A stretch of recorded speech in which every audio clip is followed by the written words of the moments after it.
Vote دینا یہ کوئی ایک معمولی بات نہیں. ووٹ کو اگر شرم دیکھا جائے نا، اس کی 3 حیثیتیں ہیں. پہلی بات یہ ہے کہ جب ہم کسی کے حق میں اپنا ووٹ ڈال رہے ہوتے ہیں نا، یہ ووٹ ایک امانت ہے.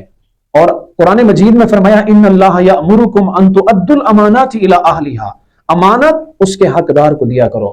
جس بندے کے حق میں ہم ووٹ ڈال رہے ہیں، گویا کہ ہم ایک دیانتداری اور امانت کا مظاہرہ کر رہے ہیں، اور اپنی امانت ہم کسی بندے کے سپرد کر رہے ہیں. اگر خدا نہ خواستہ یہ ووٹ ہم نے غلط جگہ پہ دے دیا اور ناحق کو دے دیا، ہم نے امانت میں خیانت کی ہے.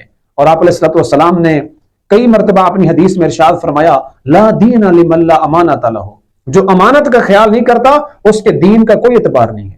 اس کا دین، اس کا مذہب ناقابل اعتبار ہے، کیونکہ وہ امانت میں خیانت کرتا ہے.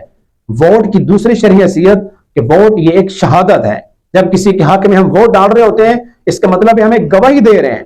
ہم پورے مجمع کے سامنے کھڑے ہو کر اس بات کی شہادت دے رہے ہیں کہ یہ بندہ جس چیز پر ووٹ مانگ رہا ہے، میں گواہی دیتا ہوں کہ یہ اس چیز کا حقدار ہے، اس کو یہ عہدہ دے دینا چاہیے، یہ کرسی اس کو مل جانی چاہیے. اور حدیث پاک میں آتا ہے 7 بڑے گناہ ہیں جنہیں اکبر الکبائر کہا جاتا ہے، ان میں سے ایک جھوٹی گواہی دینا بھی ہے.